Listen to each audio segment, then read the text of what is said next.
네, 안녕하세요. 2021년 한국 인터넷 거버넌스 포럼을 오신 것을 환영합니다.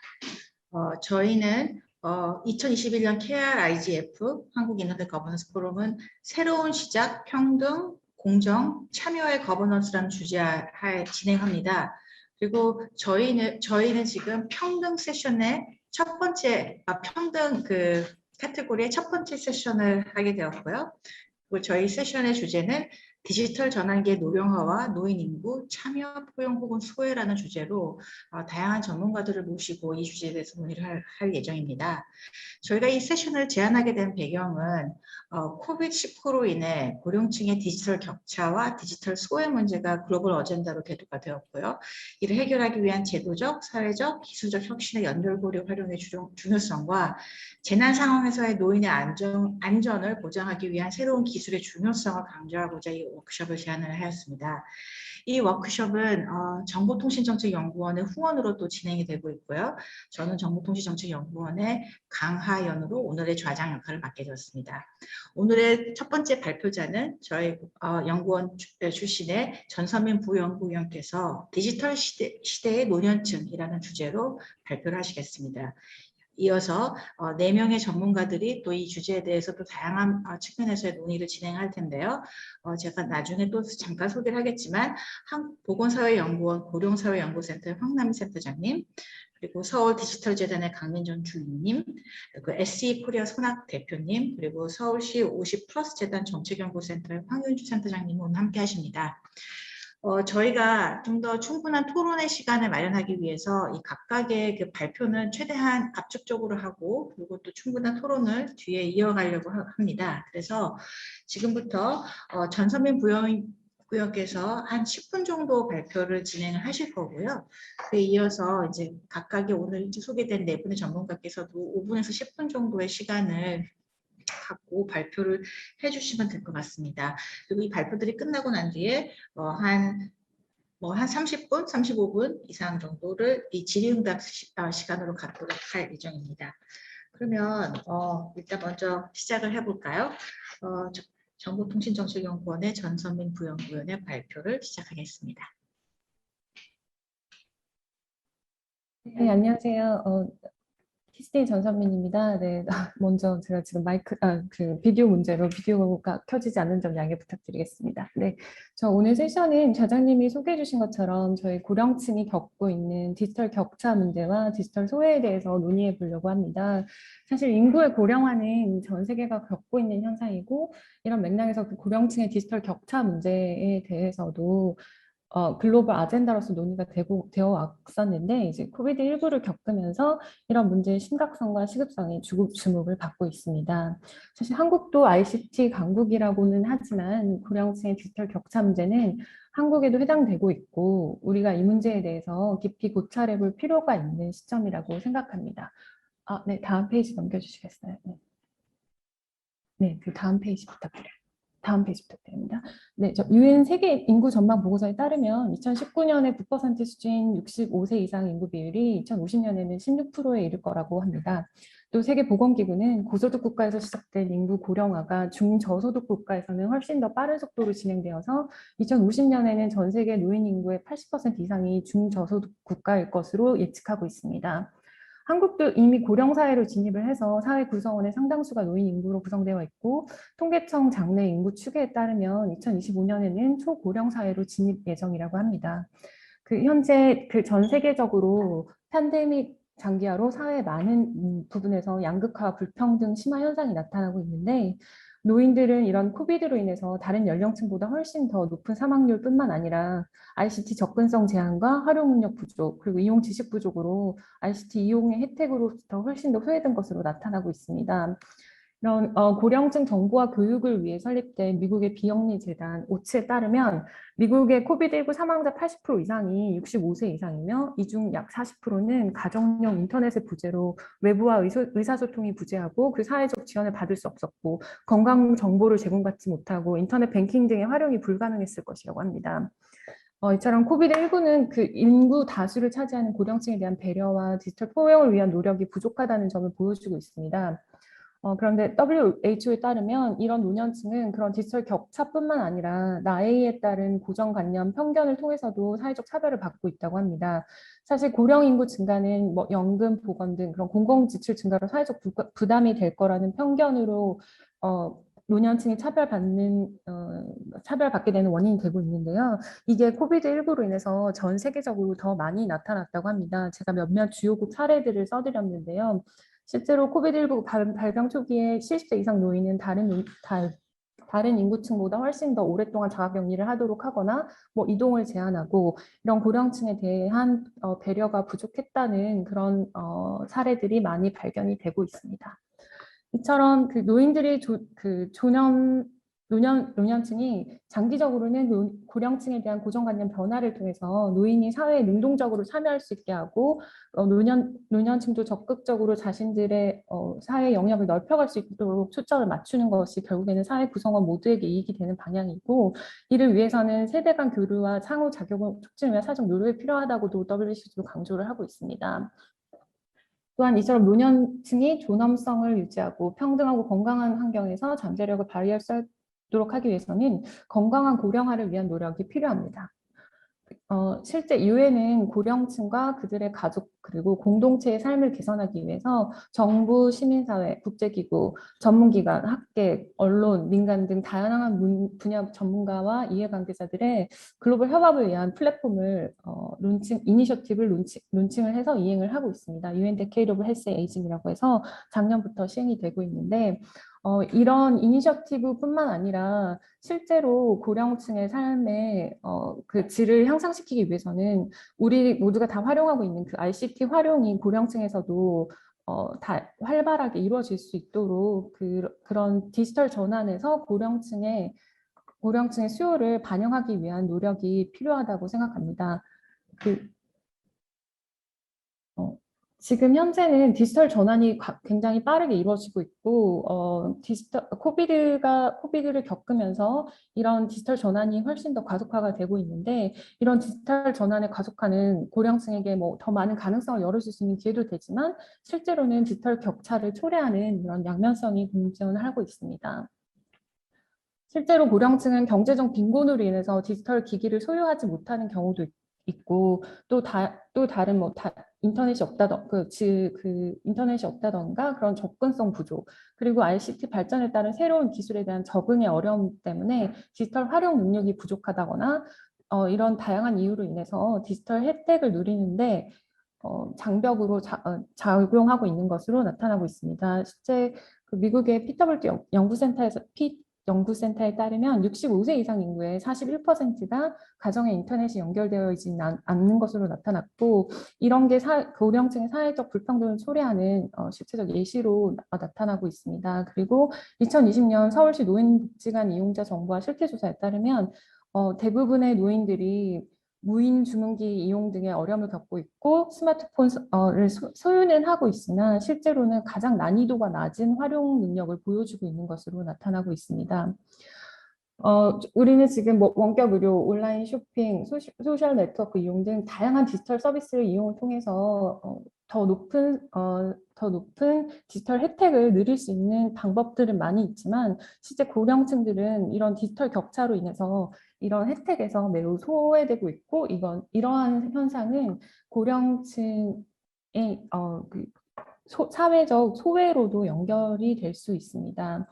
따라서 디지털 접근성 확보가 이런 건강한 고령화를 위해서 가장 좋은 수단이 되고 필수적인 수단이 될 수도 있습니다. 그리고 또한 이런 건강한 고령화 문화를 조성하기 위한 노력이 고령층의 새로운 ICT 활용을 통해서 저희가 고령층 친화 기술 등을 더 확산을 시킨다면 또 새로운 비즈니스 기회가 될 수도 있습니다. 실제로 더 많은 고령층 인구가 늘어나게 되어 있고 또 고령층 스스로도 이런 코비드19 상황을 겪으면서 디지털 활용의 필요성에 대해서 더 실감하게 되었다는 그런 통계도 나오고 있습니다.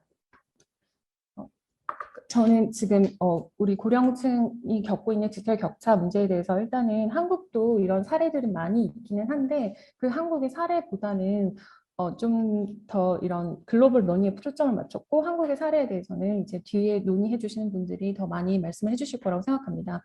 그래서 일단은 이런 고령층을 저희가 디지털적으로 포용을 하기 위해서는 디지털 접근성 확보 플러스 그리고 고령층의 디지털 사용 능력을 향상시키기 위한 디지털 교육 그리고 또 이런 기술을 개발함에 있어서도 고령층의 기술적 필요사항에 대한 고려도 필요하다고 생각합니다. 그러니까 기술이 더 빨리 발전할수록 새로운 기술은 더 늘어나지만 사실 고령층들은 본인들이 사용하던 익숙한 기술에 더 초점을 맞추고 있고 새로운 기술을 나타날수록 그 새로운 기술을 습득하는 데 어려움을 많이 느끼고 있습니다. 그래서 이런 부분에 대한 배려는 기술을 실제로 개발하는 개발자들이 모든 연령이 다 활용할 수 있도록 처음 개발 단계에서부터 그런 수요를 반영할 필요도 있습니다.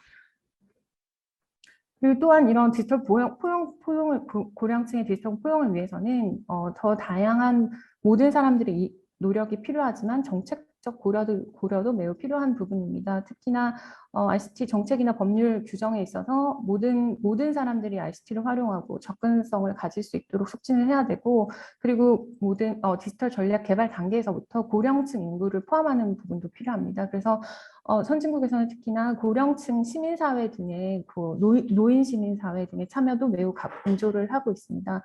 이 밖에도 상품 서비스 설명 이런 기술적 용어들을 모두가 다 이해할 수 있도록 고령층도 이해할 수 있도록 그런 필요사항을 반영할 수 있는 노력도 필요하고요. 그리고 통계에 있어서도 고령층의 수요를 계속 반영해서 이런 모니터링 이런 부분에 대해서도 더욱 노력이 필요한 부분입니다. 네, 제가 시간이 다 돼서 하고 싶은 말들은 다음에 질문이나 이렇게 토론을 통해서 더 하도록 하겠습니다. 네, 감사합니다. 네, 감사합니다. 오늘 소개드린 이 발표 내용은 결국 이 디지털 전환이 가속화될수록 어떤 기술 혁신의 혜택이라는 것들이 갖고 있는 양면성을 사실 부각하는 그런 주제가 아닌가 싶습니다. 사실 우리도 뭐 초고령 사회에 그 어느 국가보다도 빨리 진입하는 나라인 걸로 알려져 있는데요. 그렇다면 더욱더 이 늘어나는 노인층들의 이 디지털 기술에 대한 접근성, 활용성 그리고 그와 관련된 혜택들을 좀 더 정책적으로 풀어나갈 수 있는 부분들이 분명히 있을 것 같고요. 이런 거에 대해서 이제 조금 더 구체적으로 우리 오늘 모신 전문가들께서 의견을 주시면 참 좋을 것 같습니다. 일단 저희가 가장 먼저 시작할 첫 번째 토론자께서는 한국보건사회연구원에서 오셨는데요. 한국보건사회연구원 고령사회연구센터장 황남희 센터장님께서 이제 좀 말씀을 주실 텐데요. 아까도 말씀 부탁드렸듯이 제 생각에는 넉넉하게 10분까지는 사용하실 수 있을 것 같습니다. 근데 제가 혹시 10분 넘길 수 있는 상황이 된다면 제가 채팅창으로 안내를 해드리겠습니다. 일단은 그러면 한 10분 정도 생각을 하시고 발표를 진행을 해주시면 될 것 같습니다. 그럼 먼저 황남희 센터장님께 부탁을 드릴게요. 네, 안녕하세요. 한국보건사회연구원 황남희입니다. 예, 그러니까 처음에 오늘 행사를 진행하고 저가 이제 토론으로 부탁해 주셔서 너무 감사하고요.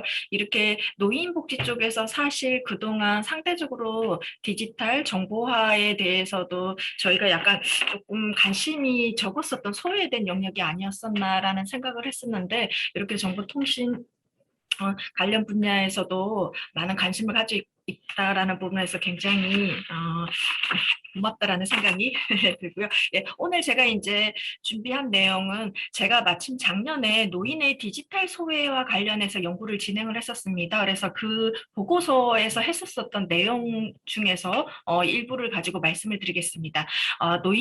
우리나라 노인의 디지털 소외가 어떠한지 그 실태와 그에 대한 대응 반항에 대해서 이제 개괄적으로 말씀드릴 텐데요. 다음 페이지입니다.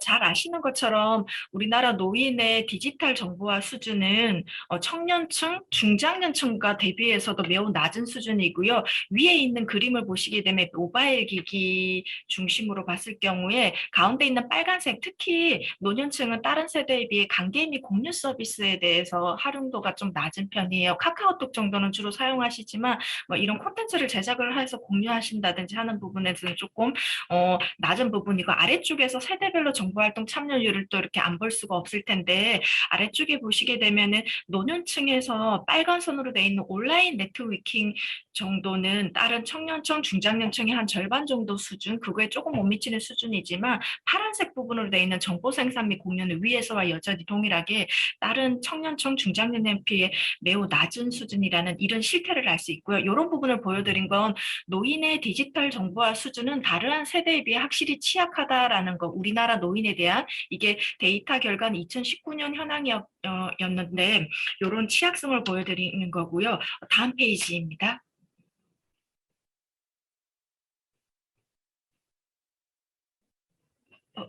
예. 그리고 이렇게 요거는 그 과학기술정보통신부에서 한국지능정보사회진흥원이랑 함께 해마다 디지털 정보 격차 실태 조사를 실시를 하고 있고 그 결과에 대해서 발표하게 되면 항상 4대 취약계층으로 고령층, 농어민, 장애인, 저소득층이 있고 이들 중에서도 고령층이 일반 국민의 정보화 수준이 100%로 봤을 때 고령층은 68.6% 수준으로 낮은 편이고 이게 최근으로 올수록 증가하고 있지만 여전히 4대 취약계층 중에서도 가장 나쁘다라는 이런 취약성을 볼 수 있고요. 다음 페이지입니다. 그러나 이 노인 집단이 모두 디지털 취약성이 높은 것은 아니고요. 노인 집단 내에서도 디지털 격차가 있다라는 이런 노인의 다양성을 좀 짚어볼 필요가 있습니다. 작년에 연구를 하면서 60세 이상 노인분들의 디지털 역량이 어떻게 되는지 이제 그룹을 지어봤더니 세 가지 그룹으로 좀 나눌 수가 있었는데요. 먼저 디지털 소외형, 우리가 일반적으로 노인에 대해 가지고 있는 취약성이 높으신 분, 일반 국민 대비 디지털 정보 수준이 한 5% 정도 수준인데 이분들은 모바일 기기를 가지고 있는 비율이 자체가 매우 낮고요. 접근성이라는 5% 정도. 그리고 일상생활에서 이러한 디지털 정보를 거의 사용하지 않으시는 분입니다. 이런 분들은 노인의 4명 중에 1분 정도였고요.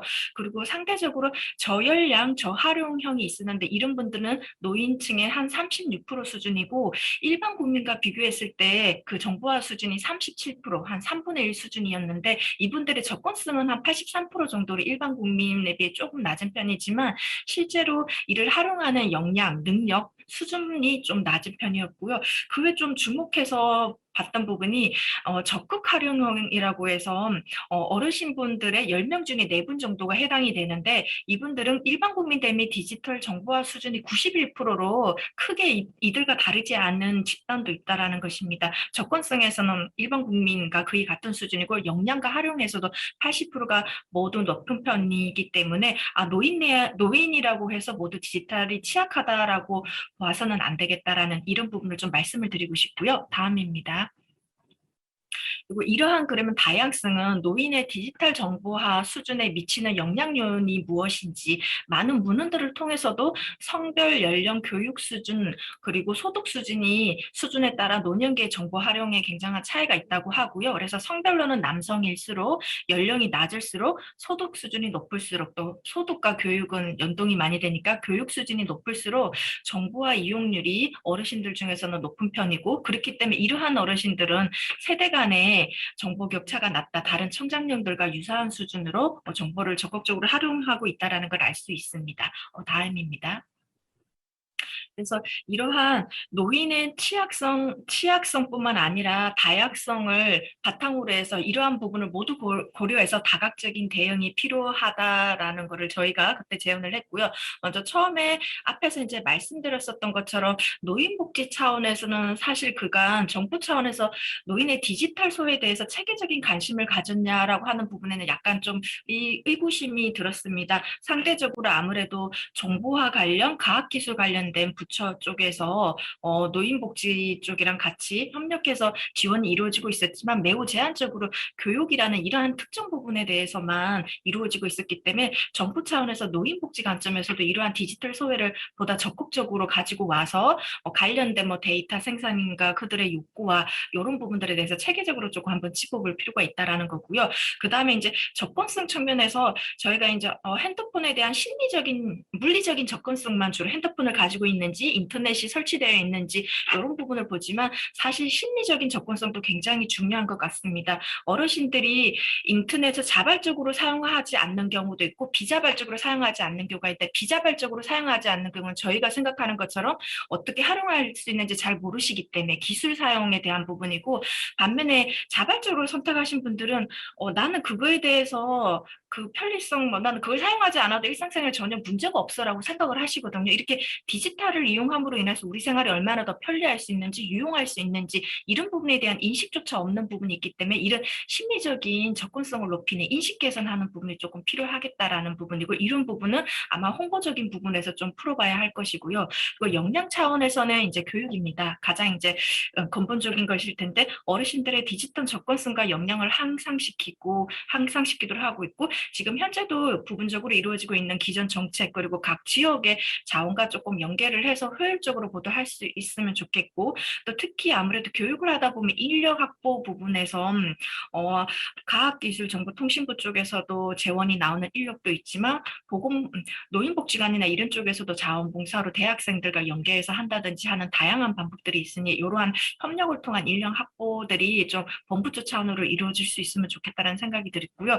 그리고 접근과 역량, 활용 모든 측면에서 관련이 있다고 생각하는데 이거는 민간의 역할입니다. 정부뿐만 아니라 민간에서도 좀 역할이 필요한데 정보기기와 정보 활용의 노인 친화성을 좀 높일 필요가 있다. 앞에서 이제 전선민 박사님 발제에서도 말씀을 주셨는데 아무래도 노인층 같은 경우 구매력이 약하기 때문에 기업이 이런 주 타겟으로 보지 않기 때문에 노인의 그 역량 수준을 고려하지 않고 청장년층 소득이 있는 이분들 중심으로 정보 수준이 좀 어렵게 기기들이 나올 수 있는데 조금 더 고령 친화성으로 제고할 수 있게 민간의 노력이 필요할 것이고 그러기 위해서 정부 차원의 이제 인센티브가 있어야 되지 않겠냐라는 거고 그러나 또 무엇보다 마지막 궁극적으로 우리 어르신분들에 대해서 디지털 포용을 높이기 위한 정책을 이루어져야 하겠지만 모든 어르신분들이 다 디지털을 사용하실 수는 없을 것 같아요. 그렇기 때문에 절대적으로 정보에 취약하신 앞에서 봤던 노인의 4분 중에 1분 정도에 해당하는 디지털 소형 어르신들을 위해서는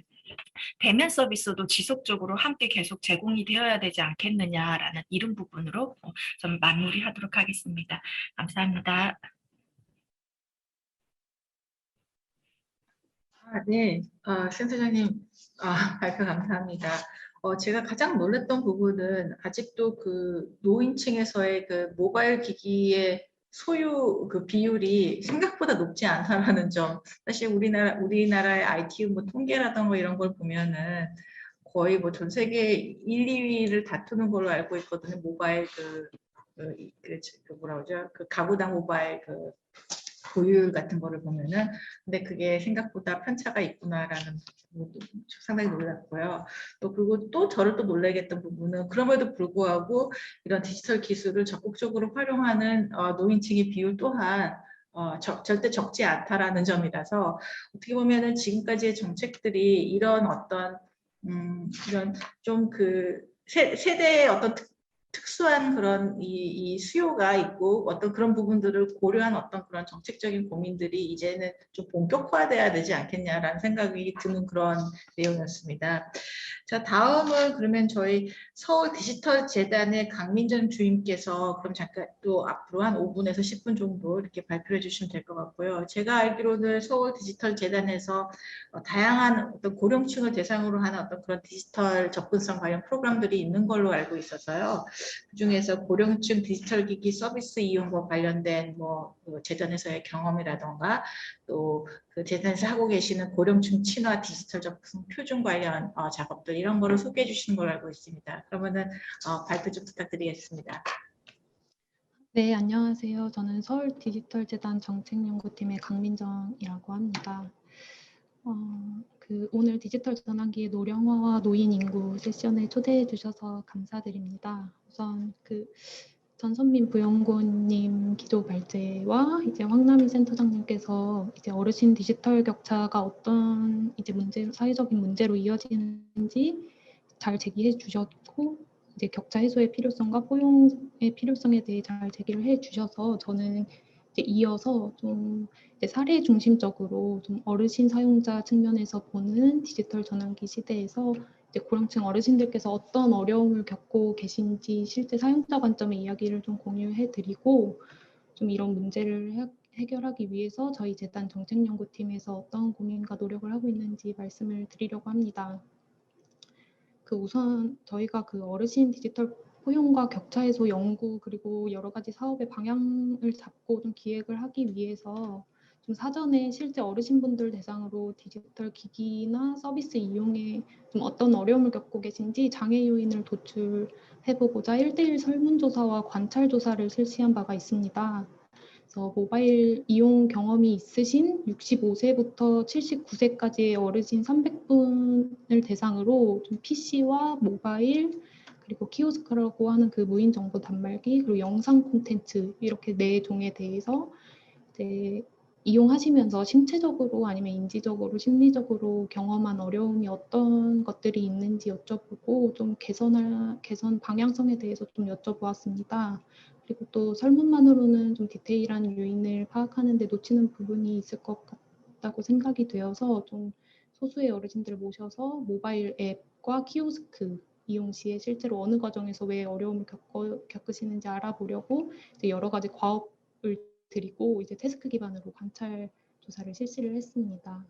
그래서 우선 특징적으로 나타났던 결과 몇 가지 요약을 해서 말씀을 드리면 이제 PC와 모바일 영상 콘텐츠 무인 단말기 이용자의 약 50% 이상이 용어의 어려움을 가장 크게 경험하고 있다는 것이 특징이었습니다. 그래서 예를 들면 모바일 쓰실 때 고유명사처럼 이제 쓰이는 외래어가 너무 많기도 하고 이제 홈으로 라는 표현들 그리고 키오스크 이용하실 때 IC 카드, 마그네틱 이런 것처럼 화면마다 보면 이제 저희 관점에서는 분명한 것들이 이제 어르신 관점에서 생소한 이제 용어가 많이 있습니다. 그래서 이런 게 가장 큰 특징이었고 또 복잡한 화면 구성 또한 이제 PC, 모바일, 키오스크, 영상 콘텐츠 이용자에게서 공통적으로 나타나는 이제 이용에 어려운 장애 요인이었는데 작은 화면 안에 너무 많은 내용을 이제 구성을 하거나 아니면 일관성이 없는 형태로 인터페이스를 이제 제공하게 될 경우에 이제 화면의 전반적인 배치와 구성을 인지하는 것이 어렵다는 결과가 이제 나왔습니다. 또 하나 이제 말씀드리면 이제 메타포라고 하는 그런 이미지 아이콘 기능이 있는데 그런 메타포 인지의 어려움도 응답자의 약 50% 정도가 이제 이용하는데 어려움을 경험했다고 응답을 하였는데 예를 들면 이제 처음으로 가는 그런 홈으로라는 기능을 하는 컨트롤 버튼이 집 모양의 이미지의 아이콘으로 되어 있고 보통 전체 메뉴를 의미하는 기능이 모바일 상단에 가로 3줄로 되어 있는 이미지로 나타나 있거나 아니면 곡선 화살표가 뒤로 가기나 취소를 의미하고 이런 부분들에 있어서 이제 어르신분들이 이런 것을 즉각적으로 이해하기에 생소하시고 좀 어떤 기능을 의미하는지 파악하기 어려울 수 있다는 것이 좀 특징이었습니다. 그리고 영상 콘텐츠 같은 경우에 저희가 조사 대상으로 포함시킨 이유는 이제 최근에 어르신들의 유튜브 이용률이 굉장히 높아지고 있고 또 영상 콘텐츠를 통한 정보 습득과 활용률이 매우 높습니다. 그런데 영상 콘텐츠의 경우에도 이제 콘텐츠 내에서 사용되는 용어가 어렵다라는 결과가 가장 크게 나왔고 이제 화면 전환 속도나 음성 속도가 빨라서 내용을 즉각적으로 이해하기 어려운 부분 그리고 영상 속에 나타나는 설명 대상의 크기가 너무 작아서 보이지 않는 부분 이런 어려움을 경험하신 것으로 좀 나타났습니다. 그래서 시간 관계상 많이 축약을 해서 일부만 말씀을 드렸는데요. 그래서 이렇게 어르신 사용자의 이런 불편함을 어떻게 해결할 수 있겠느냐, 어떻게 하면 좀 격차를 좁히고 해소할 수 있겠느냐 함에 있어서 이제 어르신 분들께서는 실제로 이용하기 편한 환경을 조성해 달라는 수요도 있었고 또 교육을 원한다는 수요도 있었습니다. 근데 디지털 역량 교육 부분은 이제 중앙이나 각 지자체, 광역자치구 그리고 복지관에서 그리고 저희 재단에서도 자체적으로 다양한 교육 프로그램 운영하시면서 좀 애써주고 계신 사항을 잘 알고 있습니다. 그래서 다만 저희 정책연구팀에서는 이제 어르신을 위한 디지털 접근성 환경 조성 측면을 강조하고 싶었던 이유가 이제 실제로 이런 디지털 기기나 콘텐츠를 개발하시는 이제 개발자나 설계자 그리고 운영자들이 좀 자발적으로 책임의식 하에 어르신들을 배려하는 콘텐츠의 인터페이스를 기획하고 제작해 주시길 그런 것이 중요하다는 것을 좀 깨달았던 부분이 있었는데요. 예를 들면 이제 관찰조사 중에 발견했던 여러 사례들 중 하나인데 어르신분들께서는 휴대폰 내에서 이제 그 OS 시스템 자체에서 글자 크기를 크게 키워서 사용하시는 분들이 대다수이신데 이제 모바일 웹이나 앱과 호환이 안 될 경우에 글자 크기가 커지면서 레이아웃이 이렇게 전부 깨지는 현상이 종종 있었습니다. 그래서 사실 이런 부분들은 이제 디지털 교육이나 역량 강화로만 이제 해결될 수 있는 부분이 아니라 좀 콘텐츠를 만드시는 분들이 주의 깊게 고민해 주셔야 하는 부분이라고 이제 생각이 됩니다. 그래서 앞서 저희가 이제 그 어르신 친화적인 디지털 환경 조성 측면을 강조를 하고자 이제 설문조사, 관찰조사 통해서 뽑아낸 장애 요인들과 그리고 어르신분들의 신체적인 특징, 인지적인 특징, 그리고 심리적인 특징들을 좀 종합적으로 반영해서 고령층 친화 디지털 접근성 표준을 개발하는 연구를 진행을 했습니다. 그래서 모바일 웹 앱과 영상 콘텐츠에 대한 표준은 지난 3월에 저희가 공개를 했고요. 무인정보 단말기 키오스크에 대한 표준은 올해 하반기에 착수를 해서 현재 개발 진행 중에 있습니다. 그래서 표준은 그 저희가 모바일 웹과 영상 콘텐츠를 설계할 때 고려해야 될 기본적인 10개의 지침으로 구성이 되어 있고 각 지침별로 적용 방법과 적용 사례를 통해서 구체적으로 설명을 제시를 하고 있습니다. 그래서 예시로 뭐 한 가지 설명드리면 조작 기능 컨트롤에 관한 내용이 있는데 뭐 어르신분들의 시각적인 정보를 통해 인지하는 과정에서 그 기능에 대한 미세한 차이를 구분하기 어려울 수 있기 때문에 뭐 메뉴나 버튼처럼 기능이 있는 부분은 기능에 맞는 행동을 유발하도록 디자인을 해야 하고 또 기능이 있을 경우와 없을 경우가 명확하게 구분이 되어야 한다. 이런 내용이 한 가지 들어있고요. 이에 해당되는 뭐 어르신 특성, 적용 방법 그리고 사례로 이제 설명을 덧붙였습니다. 그래서 좀 저희의 저희 표준의 10대 지침과 적용 방법들을 고려하셔서 최대한 디지털 콘텐츠나 서비스를 설계하시는 분들께서 이제 인구의 많은 비중을 차지하는 어르신분들을 위해서 또 이제 어르신들께서 편리하게 디지털 환경을 이용하실 수 있도록 고령 친화적인 디지털 환경을 이제 갖춰 나갈 수 있도록 이런 표준을 잘 활용해 주셨으면 좋겠다는 말씀 드리면서 마무리하도록 하겠습니다. 예, 감사합니다. 제가 하나 까먹기 전에 하나 질문을 하면서 진행해도 약간 시간이 될 것 같아서 지금 그 개발하신 그 표준 지침이 어느 정도 뭐랄까요? 그 기업들이나 개발자들이 수용을 하고 있다고 보시는지요? 물론 아직 시작한 지 얼마 안 됐기 때문에 그걸 뭐 파악을 하지 못하실 수도 있겠지만 예, 궁금하네요. 네, 이게 저희가 올해 3월에 오픈을 해서 지금 막 홍보하는 과정과 그리고 여러 가지 과정 거치고 있는데요.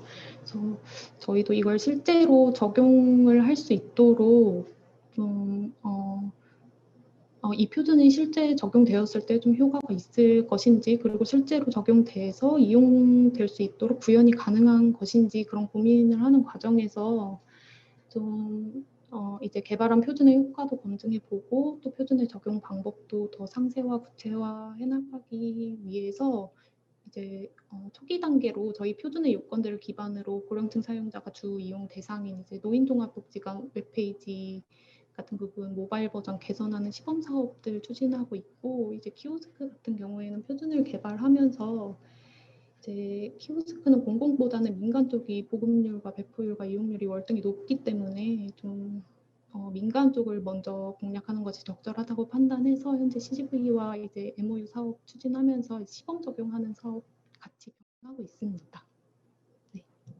네, 추가적인 정보 되게 흥미롭네요. 그 표준이 정말 좀 더 뭐랄까요?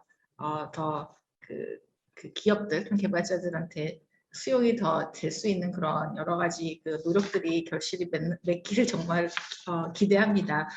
사실 다음에 우리도 발표 주실 우리 그 SC 코리아 선학 대표께서야말로 이제 기업의 입장에서 지금 두 분의 그런 발표자분들께서 제기했던 이슈들을 갖다 어떻게 그러면은 어떤 이 이 기업 차원에서 풀어내고 있는지를 상당히 재미있는 말씀들을 많이 해주실 것 같은데요. 이 수학 대표께서는 이제 고령층의 디지털 접근성을 제고하기 위한 어떤 그런 다양한 정보통신 보조기기들을 개발하고 생산하시는 분으로 제가 알고 있습니다. 그래서 관련해서 현장에서 느끼시는 여러 가지 생각들 이런 걸 또 공유해 주시면 좋을 것 같습니다. 부탁드릴게요. 네, 반갑습니다. 방금 소개받은 SC 코리아의 손학이라고 하고요. 저희는 정보 접근성 관련된 다양한 활동들을 하고 있는데, 좀 전에 이제 연구원님이 얘기해 주신 접근성 관련된 표준을 현재 유엔 산하에 있는 ITU나 그리고 뭐 아시아 기구나 국내에서도 관련된 표준 개발을 하고 있고요. 국내외 뭐 공공기관이나 또는 기업들의 접근성 관련된 컨설팅이나 자문도 해주고 있습니다. 네, 제가 오늘 말씀드릴 내용은 이제 정보통신 보조기기 관련된 이슈를 좀 얘기를 할 건데요. 근데 이제 약간 이 정보통신 보조기기라는 게 뭔가 좀 취약한 분들이 정보통신을 좀 더 용이하게 할 수 있도록 하는 부분에 대한 여러 가지 도움에 대한 부분인데, 사실은 약간 트렌드 자체는 조금 더 보편적인 부분들을 받아낼 수 있는 이런 쪽의 얘기들을 많이 나누고 있습니다. 무슨 얘기냐면, 특히 이제 고령자분들에 대해서 얘기를 오늘 하고 있는데, 저희가 보통 정보취약계층이라고 하는 대표적인 대상들 중에 뭐 장애인 또는 고령자 얘기들을 많이 합니다. 근데 이제 고령자 같은 경우는 저희가 보통 약간 중복장애의 현상이 나타난다라고 많이들 보고 있어서, 이제 기존의 장애인들이 부분적으로 가지고 있던 특징들이 노화로 인해서 자연스럽게 온다라고 하는 부분이 하나 있고요. 또 하나는 이제 시대적인 흐름의 시점인 건데, 이 시대 자체가 예전에 아날로그 시대에서 디지털 시대로 이제 변화를 해갔고, 현재는 많은 부분이 디지털화가 돼 있는 시점입니다. 그래서 이 아날로그와 디지털을 진행하는 시점에서 기존의 지금 현재 노인분들이라고 하는 65세 분들은 상당 부분들이 이제 아날로그 관련된 교육이나 환경에 좀 익숙한 분들이고, 앞으로 이제 미래 세대의 고령층을 차지할 분들, 지금 한 40대, 50대 후반을 차지하고 있는 분들은 3, 40대부터 이미 정보통신기기를 사용을 해서 어느 정도 정보에 대한 수준이 있는 분들이 상당수 존재를 하고 있습니다. 그래서 앞으로 이 트렌드 자체가 기존에는 어떻게 하면 디지털을 활용할 수 있게 해줄까에 대한 부분에서 이제 고령층 분들이 충분히 어느 정도 디지털 기기에 대한 정보들은 가지고 있는데, 다만 그거를 활용하는 부분에서 노화로 인해서 활용을 못하는 이런 부분들의 문제가 클 수 있겠죠. 그래서 앞으로 이제 이러한 어떤 정보통신에 관련된 트렌드는 두 가지로 봐야 될 것 같은데, 하나는 기존에 나오고 있는 제품이나 서비스가 굉장히 많은 부분에 보편적인 접근성을 포함하고 있는 약간 유니버셜 디자인 개념으로 좀 더 확대돼서 가야 될 부분이 있고요. 또 하나는 그렇게 했을 때 소화를 못하는 특수한 부분들을 좀 더 이렇게 도와줄 수 있는 그런 보조기기의 개발이 필요할 것 같습니다. 그 이유는 현재 우리나라 같은 경우에는 전체 인구 중에 약 65세 이상이 차지하는 비율이 약 20% 이상이 되고 있고요. 이게 뭐 통계치로는 한 2040년이 되면 전체 인구의 한 35% 정도가 65세 이상이라고 하는데, 이 얘기는 기존에 저희가 유니버셜 디자인 개념으로 뭔가 제품이나 서비스를 고려할 때 고령자분들은 약간 고려의 대상이거나 차지하는 폭이 많지 않았는데, 이제는 그 부분들이 차지하는 퍼센테이지가 20% 이상의 실제 소비자가 되는 부분들이기 때문에 그분들을 고려하지 않고는 전체 사용자 중에 상당수가 그 어떤 사용성이 떨어지는 이런 문제가 발생하는 것이죠. 그래서 이제 앞으로는 유니버셜 디자인에 대한 포함 범위가 훨씬 더 넓어져야 된다. 그리고 앞서 황남희 이제 원장님 말씀 주셨는데, 그 65세 이상이라고 하는 부분도 우리가 65세라는 그 수치를 너무 이제 좀 드물게 보다 보니까 65세 이상은 전부 고령층으로 묶어버렸는데, 이 고령자분들도 65세 이상, 70세 이상, 75세 굉장히 다양한 그 분포도의 특징들을 가지고 있습니다. 그래서 그분들에 대한 특징적인 부분들도 좀 더 고민을 해야 될 것 같고요. 그래서 보편적인 디자인 개념에서는 앞서 이제 많이 얘기가 나왔는데, 현재 이제 키오스크에 대한 무인 단말기라고 하는 키오스크에 대한 부분들이 많이 나오고 있고, 그 다음에 현재 모바일 사용률이 많이 높아지고 때문에 모바일에 대한 이슈를 제기하고 있는데, 현재 우리나라 같은 경우에는 키오스크는 무인 단말기라는 표준, 그리고 모바일 같은 경우에 모바일 어플리케이션 접근성이라는 표준이 이미 2016년도, 17년도에 국가 표준으로 승격이 돼서 그 부분들이 좀 어느 정도 활성화를 시키고 있고요. 그 앞서 그 강민정 선생님이 말씀 주신 건 또 자체적인 또 표준들을 또 특수하게 만들고 계셔서 이런 것들이 많이 보급이 되면 개선이 될 거라고 생각하고 실제 그 앞서 말씀드린 두 가지 표준은 올해 6월 국회에서 의무화로 장애인 차별금지법에 포함이 돼서 이제 앞으로 우리나라에서 사용되는 모든 키오스크와 모바일 앱은 의무적으로 접근성을 준수해야 되는 부분들이 이제 법제화가 됐습니다. 그래서 이런 부분들이 앞으로 많이 강화가 될 거라고 생각하고요. 그리고 이제 정보통신 이제 보조기기 관련된 얘기를 좀 드리면 그렇게 이제 보편화해서 많은 분들이 사용하는 부분들에 고령자분들을 고려함에도 불구하고 부족한 부분들을 채워줘야 되는데 보통 이런 보조기기에 대한 크게 흐름은 세 가지로 잡고 있습니다. 하나는 그 불편한 분들의 조작을 보조해주기 위한 조조 보작 기능. 또 하나는 이 긴급한 사항에 대해서 나의 긴급한 사항을 통보하고 거기에 대한 혜택을 받을 수 있는 긴급시 통보. 그리고 그러한 어떤 행위자의 문제가 아니라 그러한 것들을 확인하고 케어해주는 일종의 모니터링에 관련된 이렇게 크게 세 가지로 나눠져 있고요. 그리고 우리나라 65세 이상의 약간 특수한 경우는 1인 가구가 많습니다. 1인 가구가 많아서 노인분들 혼자서 삶을 지속하고 있는 분들이 너무 많고 또 하나는 전체 65세 이상 인구 중에 약 절반 정도가 저소득층에 해당됩니다. 그래서 실제 의식주에 대한 문제까지 같이 안고 있는 약간 열악한 환경 속에서 1인이 살고 계신 이런 분들까지 많기 때문에 앞으로 약간 사회복지적인 측면에서는 그 노인분들의 행위뿐만이 아니라 사회 쪽에서 이런 부분들을 케어할 수 있는 부분들로 많이 발전이 될 거라고 생각합니다. 그래서 아까 말씀 주신 것처럼 모바일이라든지 이런 기구들이 많이 보편화됐음에도 불구하고 이런 현재 고령층들은 약간 텔레비전이나 가전제품이나 이런 기존에 많이 사용을 해왔던 부분들을 좀 활용을 해서 그걸 가지고 본인들이 어떤 보조기기 역할을 할 수 있는 이런 식으로도 많이 발전을 하고 있고요.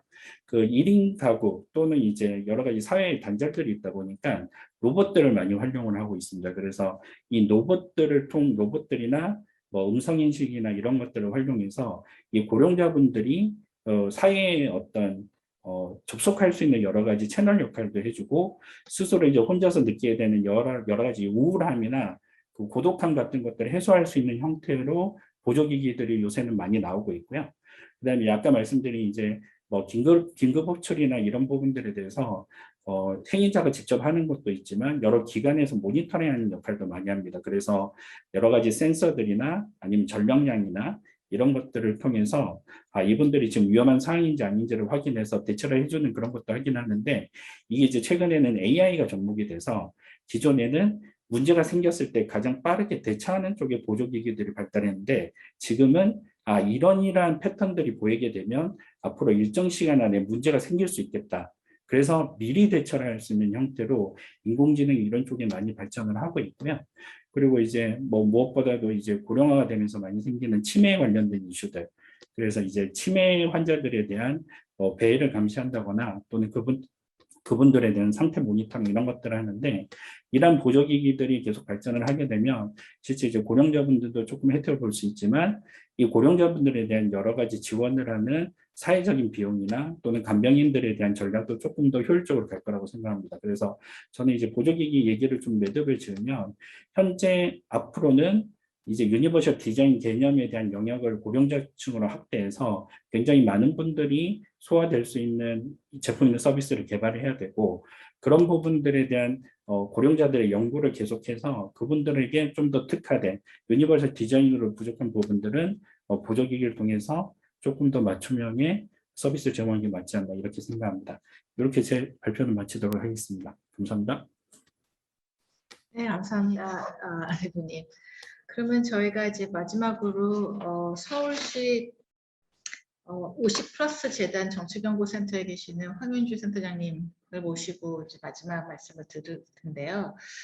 제가 그냥 느낌에는 이런 앞에 있던 얘기들을 약간 종합하는 그러한 말씀을 주실 것 같고 특히나 이 디지털 역량과 활용 강화 측면에서 우리가 공유해야 될 부분들이 무엇일지에 대한 얘기 좀 해주실 것 같아요. 그러면 일단 말씀 부탁드리도록 하겠습니다. 역시 5분에서 10분 정도 활용하시면 됩니다. 네, 시간을 지킬 수 있을지 노력해 보겠습니다. 일단 뭐 좋은 말씀 감사드리고요. 제가 발표를 들으면서 느끼는 바가 굉장히 많습니다. 일단 저희 50플러스 재단을 모르시는 분들이 계실 것 같아서 간단하게만 설명을 드리면 이제 은퇴 후에 삶을 이제 준비하기 위해서 법정 나이로 50대에서 64세에 있는 그 대상층을 대상으로 저희가 뭐 교육이나 상담, 일자리 같은 사업, 정책적 사업을 하고 있고 저희는 이제 정책 연구 안에서 다양한 연구를 팔로우업을 하고 있죠. 근데 2016년에 저희 재단이 만들어졌을 때 어떤 문제가 있었냐면 제가 좀 사례를 좀 재미있게 어떤 부분에 가까운지 말씀을 드릴게요. 그때 이제 처음으로 모바일로 구현이 되기 시작할 때였어요. 그전에는 모든 것들이 인터넷을 통해서 PC를 통해서 그 모든 것들을 접수를 받거나 안내를 할 즈음에 이제 모바일이 보편화되면서 구현을 모바일로 바꿨단 말이에요. 근데 아까 강민정 선생님께서 발표하셨던 것처럼 50세대, 60세대들이 이게 너무 낯선 거예요. 그러니까 저희는 서비스를 제공하는 입장인데 이게 그 모바일에 구현하는 컨텐츠의 디자인이나 이런 것들이 화면에서 보려니까 너무나 어렵고 불편하고 그래서 그런 부분에 대한 민원이 처음에 굉장히 폭주를 했었던 사례가 있습니다. 그런데 이 코비드19로 인해서 더한 국면을 맞이하게 돼요. 근데 아까 말씀을 이제 박사님들이랑 여러분들이 하셨지만 아날로그에서 디지털화 됐기 때문에 이제 50세대들이나 60세대들이 어느 정도 온라인으로 친화적인 부분들이 생긴 거예요. 그래서 접수를 하거나 자기가 수강 신청을 하는 것까지는 왔는데 코로나19로 인해서 저희가 대면 서비스가 전부 다 중단됐던 상황이 생겼죠. 지금까지도 계속되고 있어요. 그게 작년에 5월인데 제가 생생하게 기억을 합니다. 그래서 오프라인의 수업을 모든 것들을 멈추고 그것들이 온라인화 됐을 때 뭐 젊은 친구들이야 학교에서도 뭐 무크라든지 온라인 수업을 진행을 해왔지만 5060한테는 이제 그게 굉장히 큰 장벽으로 느껴진 거예요. 그러니까 정말 65세 이상의 고령층들의 생활의 어려움들과 달리 5060은 다른 또 생활의 어려움이 직면한 거죠. 내가 뭔가의 기술을 배우거나 지식을 습득하거나 사람을 만나거나 하는 모든 생활의 저변적인 활동들이 다 막혀버리게 되고 이것이 온라인으로 전환되는 데 있어서 큰 어려움에 봉착하게 됩니다. 그런데 이것은 단지 5060만의 문제는 아니었어요. 저희도 50 플러스 50 플러스 재단이다 보니까 그런 좀 연령이 있는 분들하고 같이 일을 하고 있는데 우리 스스로도 인터넷으로 접속이 이제 온라인화 서비스로 전환되는 것이 어려웠던 상황에서 굉장히 이걸 어떻게 타개를 해야 되느냐를 고민을 많이 했었습니다. 그래서 온라인으로 전환을 해서 모든 것들을 수업을 진행을 할 때 선생님들이 이제 5060 선생님들이 학습 수업을 들으려고 했을 때 접근을 못 하시는 거예요. 이걸 어떻게 그럼 줌으로 우리는 지금 줌으로 회의를 하고 있지 않습니까? 근데 줌이나 웹엑스나 전혀 사용하지 못하는 상황이 돼버린 거죠. 그래서 이게 바로 교육의 접근으로 들어갑니다. 아까 황남희 박사님이 얘기하셨듯이 전국 취약계층을 위해서는 대면 서비스가 지속되어야 된다고 말씀을 하셨는데 저희가 타개한 방법은 이렇습니다. 50 플러스 중에서도 온라인에 조금 친화적이신 분들이나 디지털에 좀 더 잘하시는 분들을 집중 교육을 합니다. 그분들을 집중 교육을 시키고 난 다음에 보편적으로 온라인 수업을 진행을 해야 되니까 접수는 마찬가지로 받고 줌으로 이 사람들이 접속하게끔 만들어야 되잖아요. 이런 온라인 플랫폼도 굉장히 생소하신 그룹이 됐기 때문에 그분들이 전화를 하거나 아니면 문의를 해왔을 때 저희가 1대1 수업을 합니다. 온라인으로 하나하나 전화를 통해서 어떻게 접속하셔라, 무엇을 눌러라 이렇게 안내해 주는 트랙과 그다음에 코로나기 때문에 대면을 많이 할 수는 없지만 1대1로 오시게끔 하셔서 컴퓨터를 켜놓고 모바일을 켜놓고 알려드립니다. 그걸 작년에 1년 내내 그런 수업들을 진행하게 되었어요. 그래서 몇몇 분들이 조금 하실 수 있는 분들이 다른 옆에 있는 친구들을 가르쳐주고 이게 확대가 된 거죠. 그래서 이제 줌이나 웹을 통해서 접속을 해서 수업을 하는 것은 이제 그분들한테는 일상생활로 복귀하는 것처럼 다반사가 되었습니다. 그런데 여기서 또 하나 무슨 문제가 생기냐면 계속해서 우리가 고령이나 노령층의 디지털 소외 문제를 얘기하고 있는데 이걸 한번 접속을 하셨어요. 심리적인 장벽을 깨치고 하시는 분들은 그 다음 스텝이 쉽습니다. 저희는 이제 일자리도 지원을 하고 다양한 서비스를 제공해주는 입장에서 모든 것을 이제 코로나 시대니까 온라인으로 할 수밖에 없는 거예요. 일자리로 연결하는 것도 화상으로 면접을 해서 이분들을 심사를 한 다음에 선발을 합니다. 그러니까 이게 뭐냐면 디지털 역량을 알고 있는 분들은 더한 혜택을 많이 누리게 되는 거예요. 공적 자금도 어려운 시기가 됐으니까 많이 풀리잖아요. 그러니까 좀 더 디지털 기기에 친화적인 분들은 더 많은 기회를 습득하게 되는 건데, 이제 여전히 심리적인 장벽이 높고 어려우신 분들은 아유 나 안 할래. 아까 비자발적으로 인터넷에 접근하지 못하시는 분들도 분명히 많이 있습니다. 그런 분들을 어떻게 장벽을 낮출 것인가가 저는 가장 큰 문제라고 생각을 해요. 사실은 디지털 교육이라고 하는 것은 공공기관에서 많이 제공이 되고 있습니다. 여성인력개발기관이라든지 평생교육원이라든지 아니면 디지털 배움터, 작년부터 국가가 대대적으로 지역에 디지털 배움터를 만들어서 아주 기초 단위 수준 수업부터 고급 수업까지 진행을 하고 있고, 저희 50플러스 재단에서 운영하고 있는 캔버스라든지 센터에서도 정보화 수업들을 다 진행을 하고 있습니다. 그런데 이 정보화 수업이라고 하는 것이 뭐 이렇게 포토샵을 한다거나 유튜브 크리에이터 수업을 진행을 한다거나 한글이나 파워포인트를 수업을 듣는다는 것은 그것에 대한 목적, 이것을 알고자 하는 욕구가 있는 분들이 훨씬 더 접근하기가 편하게 되어 있어요. 근데 아까 말씀드렸듯이 모든 서비스는 다 온라인화 되어 있는데 이렇게 온라인으로 접근조차가 어려우신 분들이 과연 디지털 배움터에서 수업을 한들 진행할 수 있을까? 이런 문제에 봉착하게 됩니다. 그래서 저희 재단은 50플러스 아까도 약간 디지털에 되게 친화적이고 50, 50, 60 세대 중에서도 차이가 굉장히 커요. 여전히 인터넷이 어려우신 분들도 존재하기 때문에 잘하시는 분 위주로 저희가 역량 개발을 해서 그분들을 디지털 세대 이음단으로 선발을 했습니다. 작년부터. 그래서 이분들이 정말로 노인복지관이라든지 경로당, 내가 디지털을 좀 더 이용하고 싶거나 인터넷을 하고 싶은데 어떻게 할지 모르는 분들을 찾아가서 1:1 대면 수업을 지금 진행을 하고 있어요. 근데 물론 코로나가 너무 또 급해져서 좀 중단한 상태이긴 하지만, 근데 여기서 문제는 아까 디지털 재단에서 웹 표준성이라고 했는데 키오스크를 여전히 어려워하시는데 다 경험이 있으실 거예요. 내가 커피집에 가서 만졌던 키오스크하고 김밥집에서 만졌던 키오스크가 달라요. 그러니까 어르신들은 한번 익숙했다고 해서 그 다음에 가서 키오스크를 쓸 수 있는 상황이 사실은 아니라는 겁니다. 그래서 제가 어떻게 하면 이 키오스크의 원리를 알려드릴까? 이런 교구부터 제작을 해서 저희가 1:1로 경로당과 노인분들한테 이번에 이제 수업을 진행을 하고 있어요. 그랬더니 사실 생각보다 더 굉장히 많은 반향을 일으켰고 좀 좋아하셨다는 평가를 지금 받고 있습니다. 그러니까 이 정보화라는 그 교육이 어떠한 문제의식과 해결해주는 관점에서 4차 산업혁명에 대한 수업을 가르친다거나 문서를 배우게 한다거나 이런 방법도 있지만, 이제는 실생활에서 소외받지 않게끔 하기 위해서 디지털 모바일로 기본으로 되어 있는 생활, 그러니까 기차표를 예매한다거나 키오스크를 주문할 줄 안다거나 이런 생활에 밀접해 있었던 교육들을 정말로 대면 서비스로 지속을 해서 이런 취약계층들이 좀 더 정보화에 친화적으로 갈 수 있는 정책이, 저는 저변 확대가 더 필요하다라고 생각을 하고 있고요. 50플러스 재단은 아마 디지털 재단도 마찬가지인데 그런 식의 취약계층들을 위한 1:1 대면 수업을 조금 더 방점을 가지고 활동을 넓혀 나갈 생각이 있습니다. 네, 이상으로 발표 마치도록 하겠습니다. 예, 감사합니다. 오늘 모든 발표자분들이 다 시간을 너무 잘 준수해 주셔서요. 저희가 생각보다 약간의 여유가 있습니다.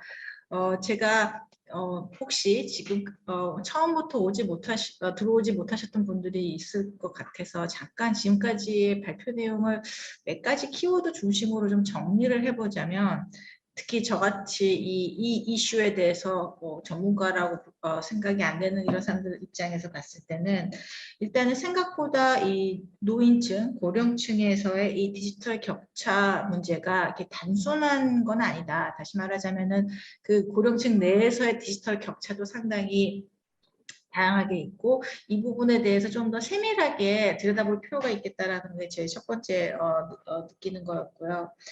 그리고 이런 고령층을 위해서 우리가 이런 다양한 어떤 디지털 기반 서비스를 개발하는 데 있어서 이 서비스의 개발 기획 단계에서부터 어떻게 보면은 이런 고령층의 수요를 좀 더 적극적으로 반영을 해서 해야 될 필요가 있겠다, 이런 생각을 해봤습니다.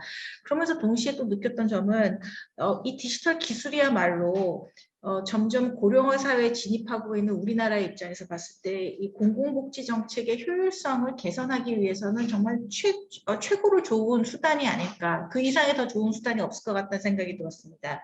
결국은 물론 이게 그 고령층의 활용성이나 역량이나 활용을 우리가 지원하는 부분도 있겠지만 결국은 디지털 기술 기반의 어떤 다양한 공공 서비스들이 확대가 돼야지만 우리가 지금 고령 사회에서 발생한 다양한 문제들을 조금 더 수월하게 해결할 수 있지 않을까라는 생각을 해봤고요. 결국은 이게 교육의 문제로 저는 느껴졌거든요.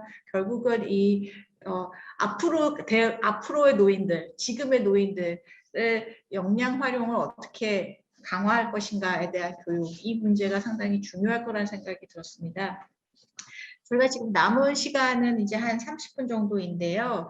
그래서 저희가 일단은 제가 이 말씀을 드리는 와중에 혹시 오늘 발표하신 내용에 대해서 궁금하시거나 코멘트가 있으신 분들은 채팅창에 의견을 주시거나 혹시 저희가 미리 의견 받은 게 있다면은 이제 이거를 반영을 해서 오늘 참석해 주신 분들한테 의견을 드리려고 합니다. 아무 때나 편하게 채팅창을 활용을 해주셨으면 좋겠습니다. 그럼 일단 이 채팅창의 그 질문들을 기다리면서 제가 먼저 한번 시작을 해보려고 합니다. 일단 황남희 센터장님한테 한번 다시 질문해 보려고 합니다. 이 그 디지털 전환기에서 지금 이 노인의 디지털 포용 이슈라는 거가 정말로 중요하다라고 지금 우리가 얘기를 하고 있는데 이게 우리나라 사회만의 문제인지 아니면 이게 전 세계적으로 정말 아까 그 전선명 부위원께서도 발표하셨듯이 이게 상당히 많은 국가들에서 직면하고 있는 문제인지 이 문제에 대한 어떻게 보면 중요성을 다시 한번 상기할 수 있는 좀 그런 인사이트를 좀 부탁을 드려도 될까 싶은데요.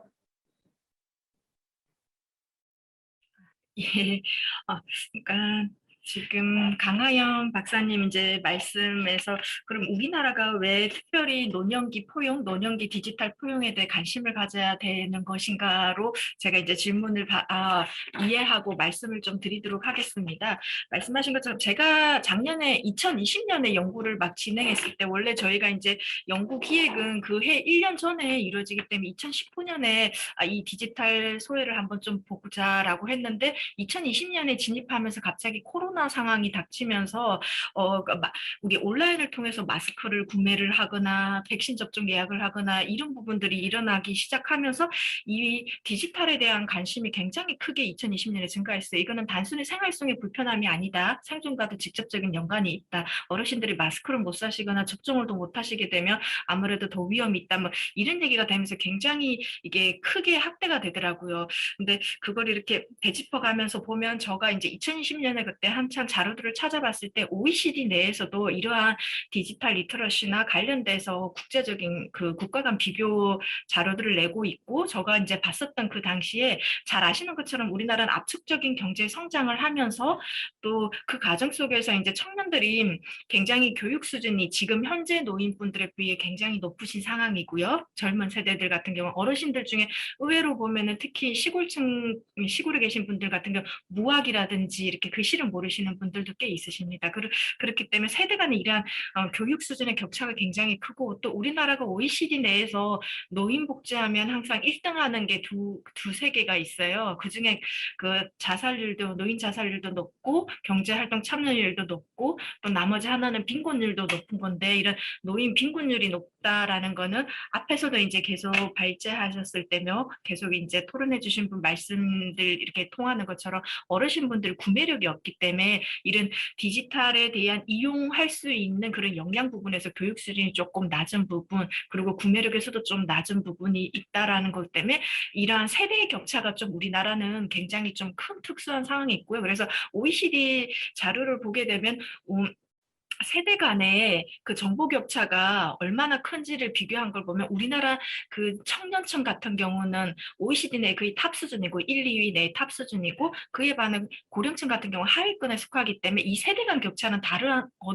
어떠한 나라보다 굉장히 심각한 수준입니다. 그렇기 때문에 다른 어떠한 나라보다도 더 이러한 노년기의 디지털 포용에 대해서 관심을 가지면서 사회 통합을 좀 이루어야 할 필요가 있다라고 보고요.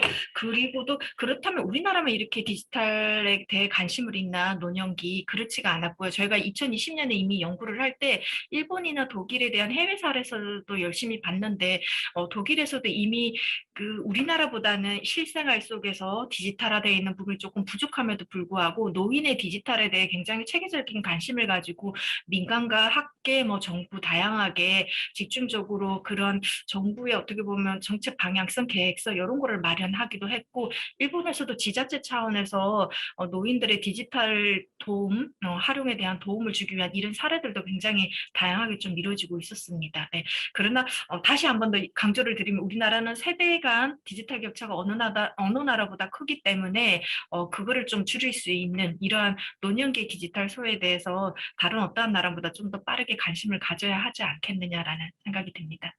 여기까지입니다. 네, 감사합니다. 제가 아까 깜빡 말씀 안 드렸는데 오늘 여기 줌에 접속하신 분들은 언제든지 자유롭게 끼어들어서 말씀을 주셔도 될 것 같아서요. 꼭 1대1로 진행하지는 않아도 될 것 같습니다.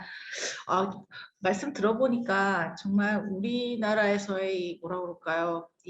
뭐 경제적 격차, 빈부격차라고도 얘기하는데 이게 빈부격차의 문제와 디지털 격차의 문제가 다 어떻게 보면은 같이 가는 이런 양상이 아닌가라는 생각이 들어서 어떻게 보면은 아까 그 손학 대표님께서 말씀하셨던 그런 부분들 있잖아요. 그러니까 지금 이미 어떻게 보면 디지털 기기 활용 능력이나 뭐 이 경험이나 이런 부분들이 풍부한 어떤 세대가 이제 점점 장년화되고 뭐 고령화가 되면서 거기에 맞는 그런 어떤 디지털 기기든 서비스의 개발의 중요성도 말씀해 주셨지만 그 시점보다는 오히려 완전히 지금 경제적으로도 소외되고 또 디지털 접근성에 있어서도 상당히 소외가 되는 이런 계층에 대한 그런 다양한 뭐 서비스든 정책이든 이런 것들이 더 지금 아직은 강조돼야 되는 시점이 아닌가라는 생각이 문득 들었어요.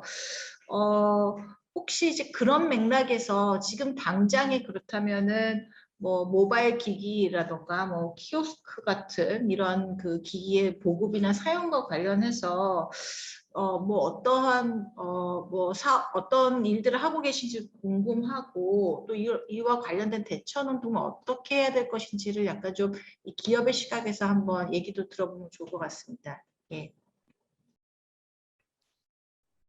네. 뭐 제가 말씀을 드리면 될 것 같아서 제가 뭐 일단 마이크를 잡았고요.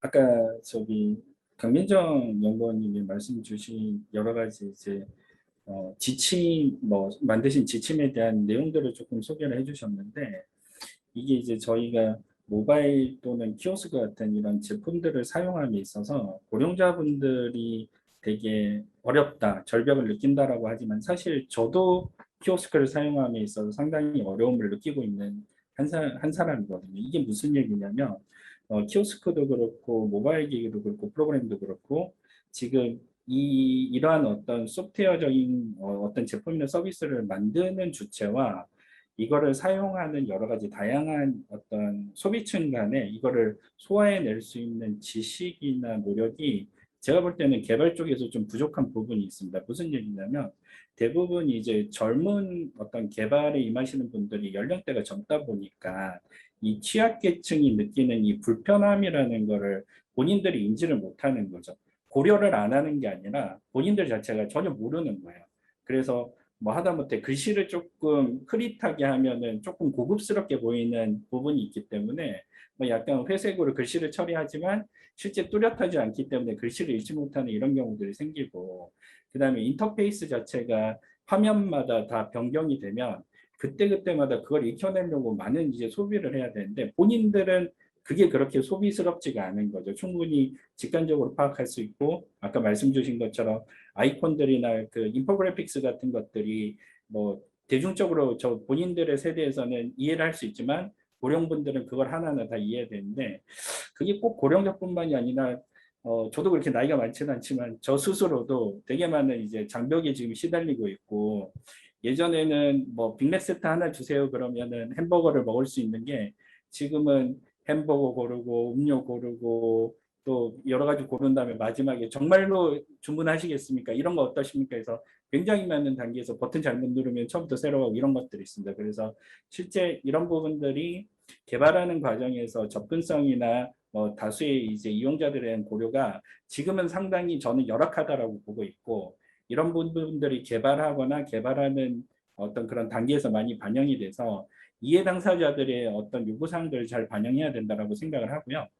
그 모바일 기기나 키오스크 같은 경우에는 사실 지금 굉장히 많이 보급이 돼 있습니다. 그래서 기존의 많은 서비스들이 비대면에서 대면을 대체하는 정도뿐만이 아니라 아예 웹 서비스 없이 모바일 서비스만 하는 데들도 많고요.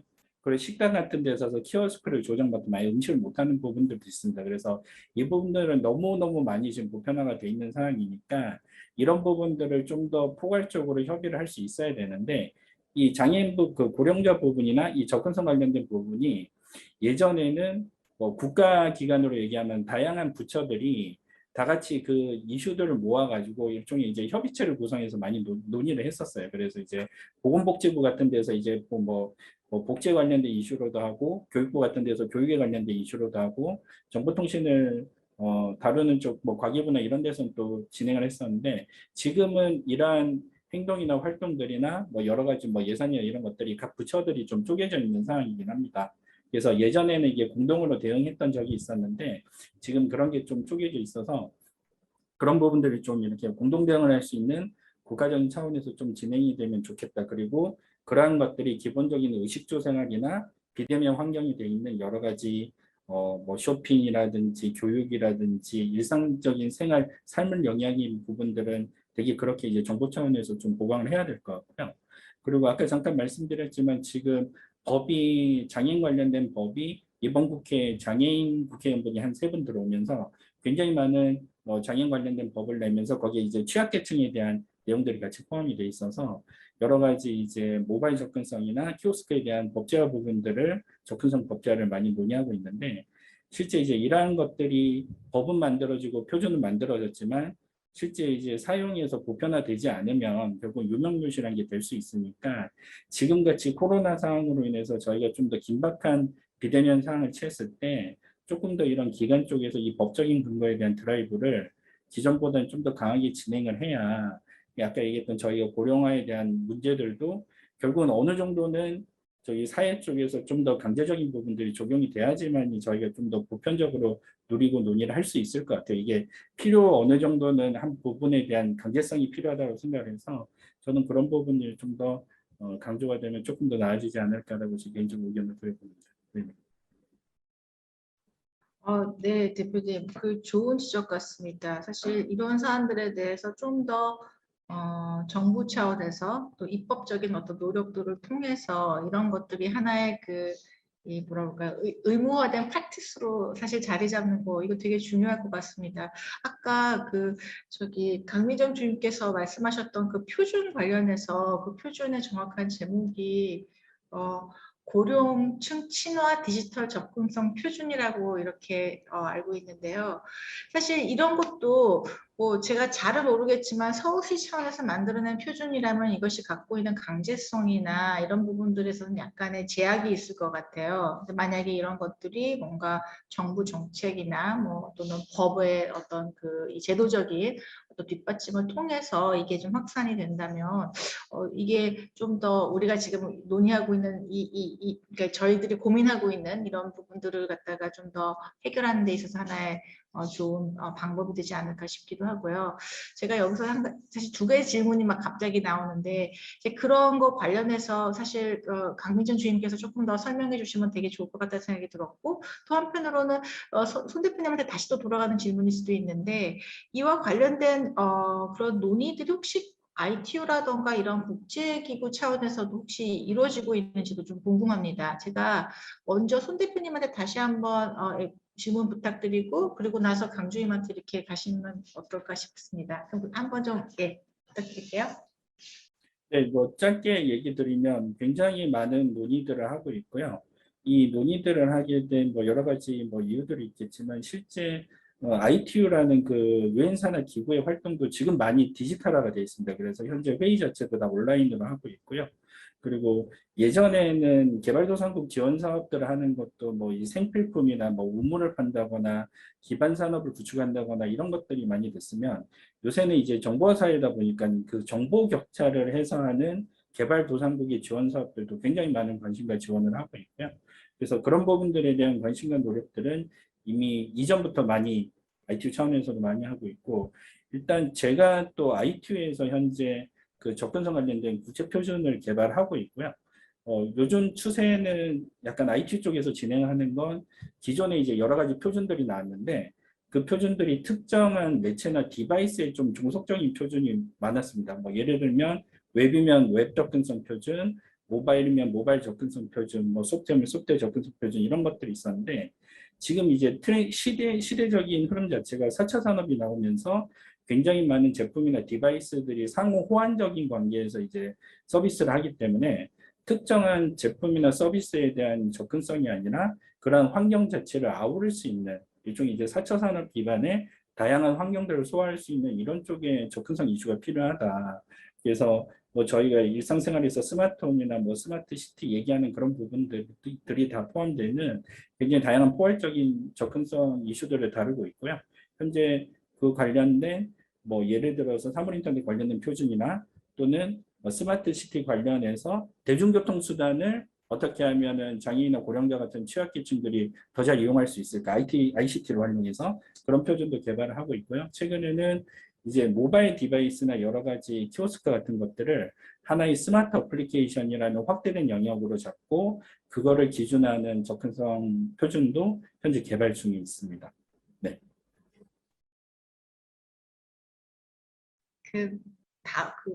강미주 주임께서 혹시 아까 말씀하셨던 표준에 대해서 좀 더 홍보를 해주시면 어떨까 싶어서요.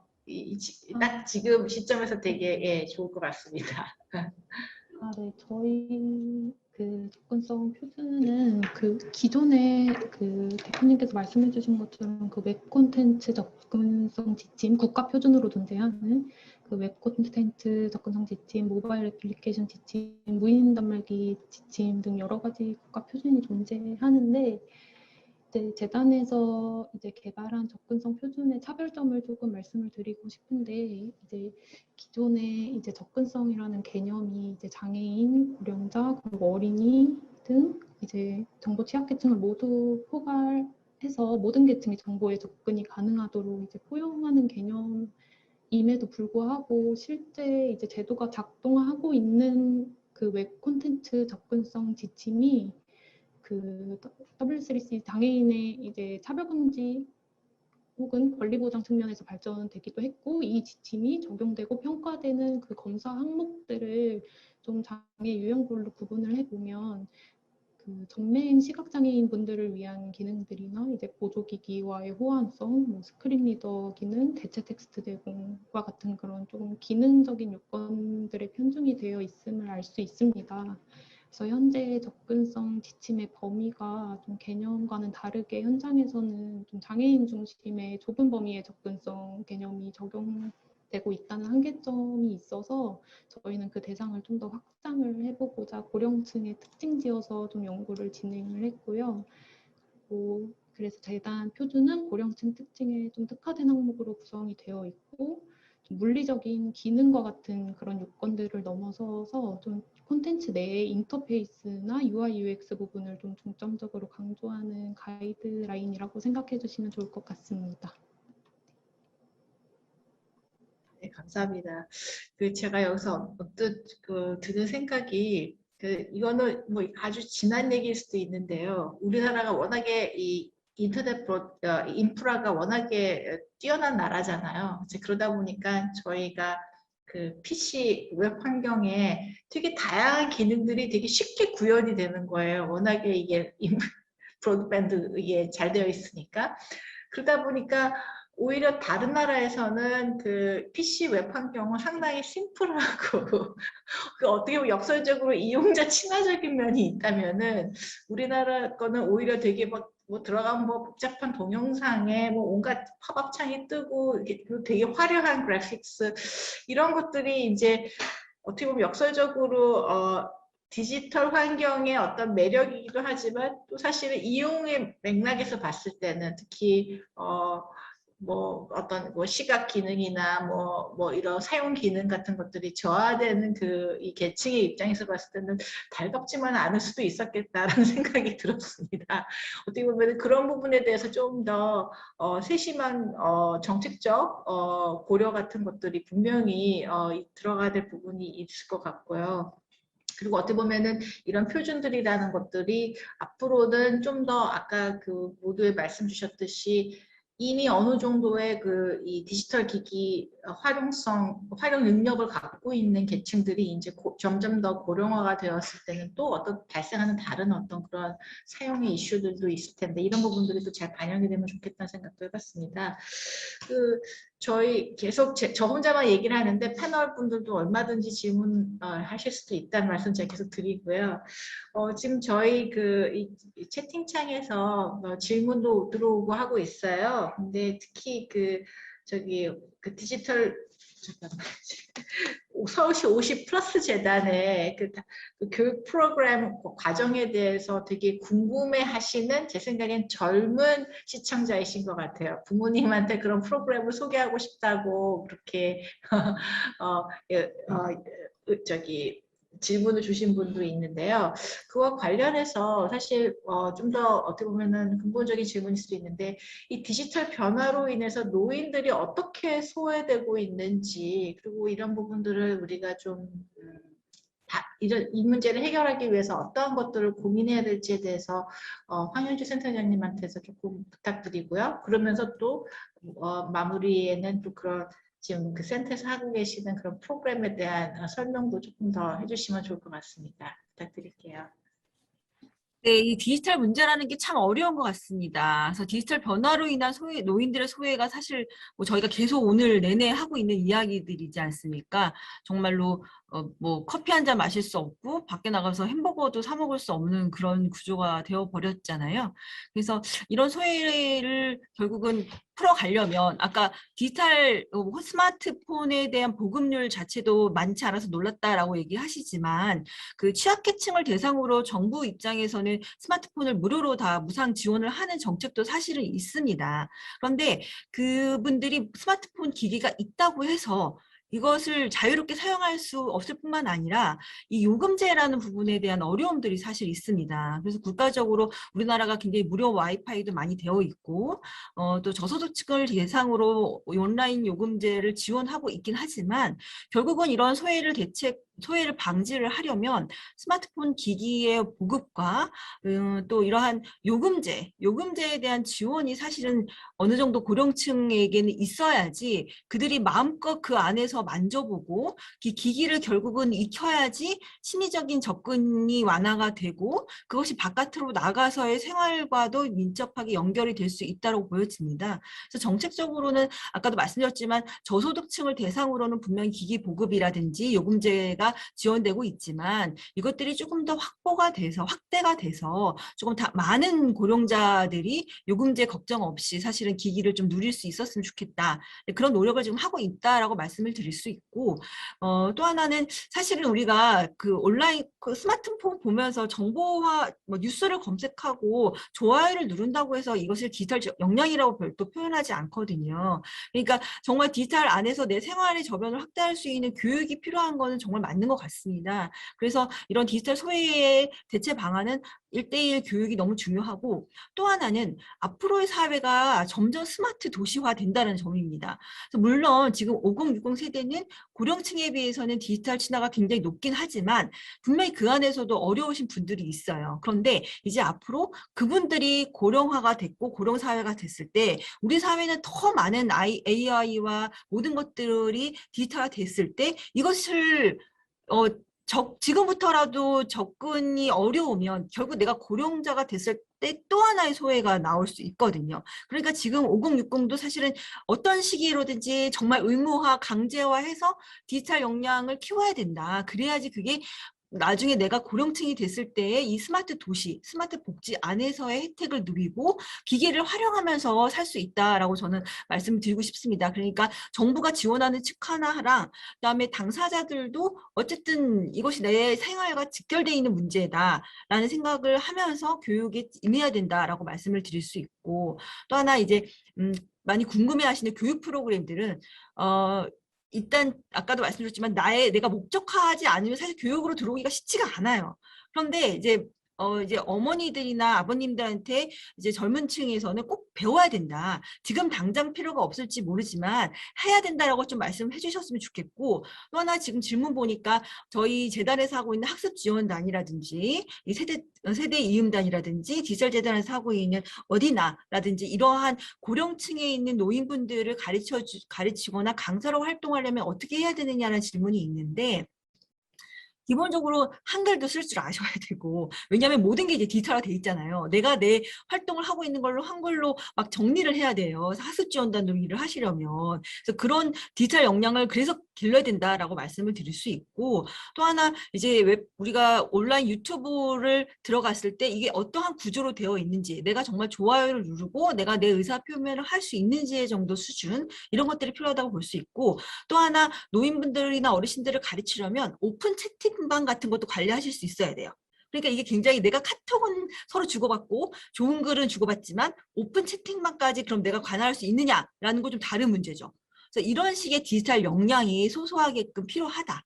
그래서 그런 것들을 조금 지금부터라도 준비하시면 그 50대, 60대들이 훨씬 고령이신 7, 80대의 어르신들을 위해서 세대의 이음단으로도 활동할 수 있다라고 말씀드릴 수 있고 또 저희 50플러스 재단 홈페이지 포털로 들어가시면 캠퍼스나 센터를 통해서 교육 프로그램들 받으실 수 있고 또 디지털 세대 이음단, 디지털 재단 치시면 다양한 교육과정 받으실 수 있어요. 그래서 조금 더 적극적으로 교육에 임해 달라라고 부탁을 간곡하게 저는 드리고 싶습니다.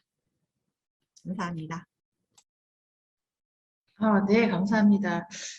정말 교육의 필요성은 여기서 정말 여러 번 강조해도 지나치지 않을 것 같아요. 지금 저희 이제 슬슬 마무리할 시간이 되었는데 혹시 오늘 발표 내용이나 이런 거에 대해서 코멘트나 추가로 말씀하실 게 좀 있으시다면 손을 들어주시면 될 것 같은데. 예. 저기 황남희 센터장님. 네. 예, 다른 게 아니고 제가 이런 기회가 아니면 기업 대표로 계신 분을 좀 뵙기 어려울 것 같아서 제가 오늘 다양한 분야의 지금 강민중 주임님도 그렇고 황민주 센터장님도 그렇고 제게 실질적인 이런 얘기 들어서 굉장히 흥미롭고 유익했고요. 그러면서 이제 얘기를 듣다가 제가 이제 손학 대표님께 좀 여쭤보고 싶은 게 저희가 좀 몇 년 전에 노인복지 쪽 하시면서 굉장히 핫하게 조금 사례로 저희 막 방문도 가고 했었던 것 중에 하나가 성남 쪽에 리빙랩이라는 얘기가 있었어요. 어떤 제품 하나가 나올 때 실제 어르신들이 나와서 얼마나 이게 잘 사용되고 하는지 제품이 아예 이제 시판되기 전에 퇴사할 때 실제 생활 속에서 할 수 있는 이런 리빙랩 얘기들이 많이 되고 있는데 실제로 우리나라에서 고령층이 이용할 수 있는 제품들이 나올 때 얼마나 그 해당 소비자에 해당하시는 노인분들, 고령자분들에게 테스트가 이루어지는지 이런 게 하나 조금 궁금했고 아까 잠깐 말씀드렸던 것 중에 저희도 노인복지 중에 응급 상황에서 활동이 센스가 잡히지 않으면 그런 부분에 대해서 이제 신고가 들어가서 사후 문제 발생 이후에 대처가 되는데 전력량 사용이 안 되다든지 디지털 약상자가 사용이 안 되다든지 그런 사후적인 부분 좀 얘기했는데 말씀을 듣고 보니까 AI 접목해서 이제 문제 발생 이전에 미리 대응할 수 있는 이런 부분들이 되고 있다라고 하는데 어떻게 되는지 이럴 경우에 가장 제가 생각했을 때 그러면 문제 발생 전에 이런 경우 문제로 나갈 수 있다 발생할까라는 예측 요인 같은 위험 요인 같은 경우를 굉장히 중요하게 잘 뽑아야 될 것 같아요. 이런 부분들이 어떻게 잘 뽑아져 있는 어느 정도 수준인지 시판이 지금 돼서 이루어지는지 이런 게 조금 궁금해서 질문 드리겠습니다. 감사합니다. 네, 원장님, 저기 너무 좋은 질문을 부족한 사람한테 주셔서 제가 이제 그게 잘 답변이 될지 조금 염려가 되긴 하는데, 일단 제가 국내의 많은 기업들이나 특히 이제 대기업들 뭐 제품이나 서비스들이 고령자에 대한 어느 정도까지 고려를 하고 있는지에 대한 자세한 사항은 알지는 못하는데 뭐 제가 뭐 LG라든지 몇몇 기업들하고는 활동을 한 적이 있어서 이 사용자에 대한 어떤 의견을 받는 여러 가지 채널들을 많이들 운영을 하고 있습니다. 그래서 그 사용자 의견들, 특히 이제 가전제품 같은 경우에는 특히 주부들의 의견을 받는 경우들도 있지만 요새 이제 사용층이 많이 보편화가 되면서 이제 고령자분들이나 이런 장애인분들의 의견을 이렇게 취득을 하는 경우들이 있고요. 그리고 앞서 이제 저희가 표준 얘기들을 조금 했었는데 이 접근성 관련된 표준들은 전체적으로 다 보시면 그 표준이 얘기하는 여러 가지 항목들이 그걸 준수하게 되면 접근성이 준수가 됐다라고 하는 일종의 충분 조건이 아니라 약간의 이제 필요 조건들이에요. 그래서 그 부분들을 다 충족했음에도 불구하고 그러면 마지막에 그 이해 당사자들의 사용자 테스트를 꼭 해봐라라고 다 지침들이 알려주고 있습니다. 그래서 고령자분들이 그러한 지침들을 다 준수하는 하나의 어떤 프로그램들이 정말 사용함에 있어서 불편함이 없는지까지는 확인을 해야 실제 접근성이 준수인 거지, 뭐 대체 텍스트를 달고 뭐 인터페이스를 동일했다고 그런 모든 사람들이 편하게 다 쓸 수 있느냐, 이건 아니라는 거죠. 그래서 그런 부분의 중요성은 많이들 얘기를 하고 있고요. 그 다음에 이제 아까 말씀 주신 그 부분은 이제 이게 약간 이제 4차 산업 트렌드로 이제 그 같이 맞춰가고 있는데, 기존에 저희가 계속 그런 감지 시스템이나 이런 것들을 달아서 그런 어떤 고령자분들의 위험 요소를 체크하고 그 문제들이 발견됐던 시점들에 대한 데이터를 계속 이제 누적을 해오고 있었어요. 근데 이제 이걸 저희가 요새 기사에서 많이 나오는 빅데이터라고 보시면 될 것 같은데, 그런 많은 데이터들, 그 데이터들은 사고가 발생하는 시점에서의 데이터들, 그 전후를 이제 다 모았던 건데, 이런 데이터들을 모아서 분석을 해보니까 그런 사고가 발생하기 얼마 시점 이전에는 이러한 징조들이나 징후들이 나타나더라는 그런 공통적인 이제 부분들을 찾아낼 수 있겠죠. 그래서 그런 부분들이 단순히 데이터만 분석하는 경우도 있고, 그걸 자체적으로 판단할 수 있는 인공지능이 도입돼서 하는 경우가 있는데, 예를 들어 가지고 일본 같은 경우에는 이제 간병 포탈 서비스 같은 데서 그런 AI를 활용해서 이 간병인들이 이 고령자들의 신체 상태를 이제 감시를 하다가 평상시보다 조금 다른 현상들이 나타나는데, 그게 나타난 현상이 뭔가 문제가 있어서 나타나는 게 아니라 그런 징후들을 파악해서 그런 것들을 간병인한테 전달해주고, 그럼 간병인들이 사전에 그걸 대처할 수 있도록 하는 시스템을 이 일본 쪽에서 많이 서비스를 지금 도입을 하고 있습니다. 그래서 이런 부분들은 추후에 많은 데이터들이 누적되고 그걸 분석해낼 수 있는 어떤 기능이 좀 더 이제 발전이 되면서 좀 더 이제 세밀한 서비스로 변화가 될 것 같고, 지금은 이런 부분들을 많이 실제 제품에 도입하고 있는 시기로 보시면 될 것 같습니다. 네, 감사합니다. 네, 혹시 또 그 외에 또 오늘 저희가 얘기했던 것 중에서 혹시 또 강조가 좀 안 됐거나 보완이 필요한 부분이 혹시 있으시면 지금 또 말씀해 주셔도 될 것 같고요. 네, 좋습니다. 오늘의 세션 주제가 결국 한마디로 요약을 하자면 디지털 전환이 가속화되었을 때 그 모두가 같이 잘 살 수 있는 그런 환경이 뭐냐일 것 같아요. 우리가 무슨 고령층을 대상으로 사실은 이런 다양한 이슈들을 고민을 해봤지만 궁극적으로 우리 모두가 언젠가는 노인이 되는 거고, 이 사회가 사실은 한국 사회가 아까도 제가 모두 말씀드렸지만 상당히 빠른 속도로 지금 고령화 사회로 진입을 하고 있기 때문에 이 문제가 단순히 남의 문제만이 아닐 것 같다는 생각이 듭니다. 그래서 오늘 나눴던 여러 가지 내용들이 상당히 흥미로웠고요.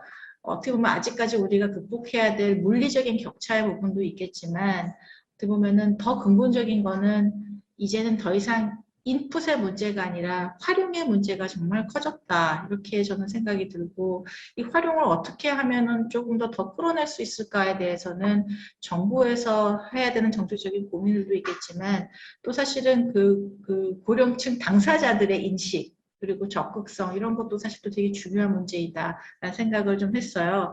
그리고 저는 이제 정보통신정책연구원 출신에 소속된 사람으로서 약간 찔끔했던 게 아까 그 황현주 센터장님께서 말씀하셨던 요금제 사실 어떻게 보면 지금까지의 정부의 정책이나 이런 것들이 디지털 격차의 어떤 해소에 관련해서는 뭐 저소득층 지원 이런 것들에 포커스가 되어 있다 보니까 고령층의 어떤 특수한 니즈에 대한 어떤 그런 고민들이 부족한 게 아니었나. 그래서 고령층을 대상으로 한 어떤 요금제에 대한 고민 이런 것도 되게 신선했다고 저는 개인적으로 생각을 했고요.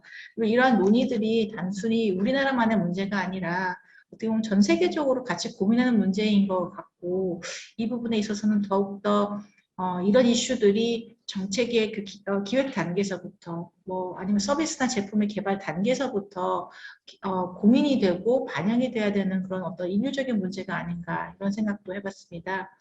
오늘 이 발표를 일단 먼저 해주신 지금 이 안타깝게도 화면에 나오지 않는 키스티 전선민 부연구위원님의 발표 너무 감사드렸고요. 그리고 오늘 발표자로 참여해 주신